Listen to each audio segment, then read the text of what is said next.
Hello everybody, this is Jeff Janess, and welcome to our 6th lab exercise on joins, selections, and relates. In this exercise we're going to see how to create a relate and how to use it. Now, this builds off of lab exercise 5, so I am still showing the same data I had from lab exercise 5. If you are starting this fresh, go through the first few steps on lab exercise 5 to load the data.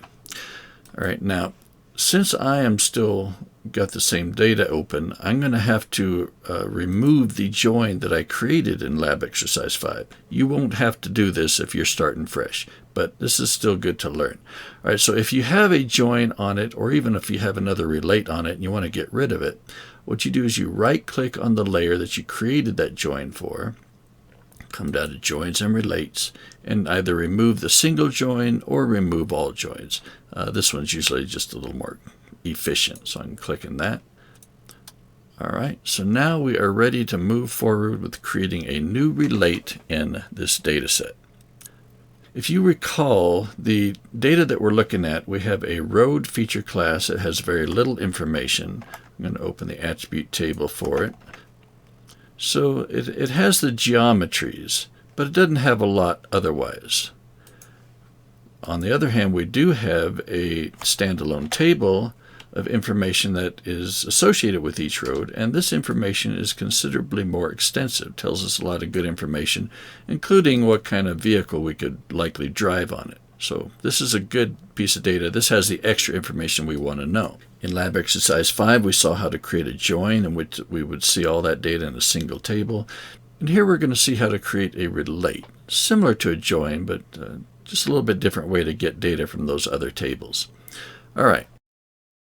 Okay, let's start. We're going to use the Explore command on this. We can click on this road like we did before. We see the same limited information on it. But we're going to create a relate.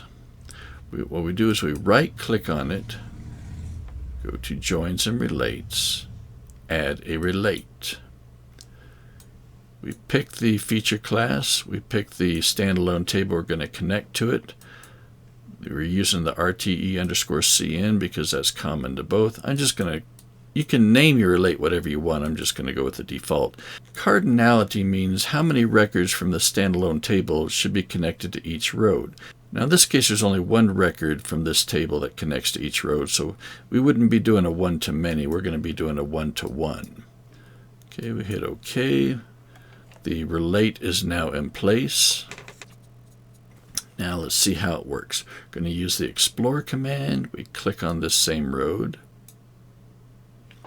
Okay, now notice that the Explore tool comes up looking just the same as it did before. We don't have that extra information.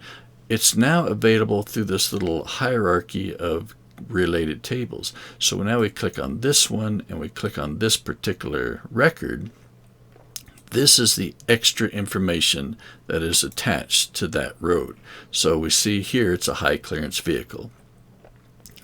We can click back up here again to just see the data from the roads feature class. So they're not combined into a single object, but they're still easily accessible. If we open up the attribute table for roads, we see it still looks the same, but if we select some, we can push this selection to our related table. We get to the related tables by clicking this little burger picture and push the selection to the standalone table. And now we have selected the records in the standalone table that are connected to the roads that we selected. That's all there is to it. Thanks so much.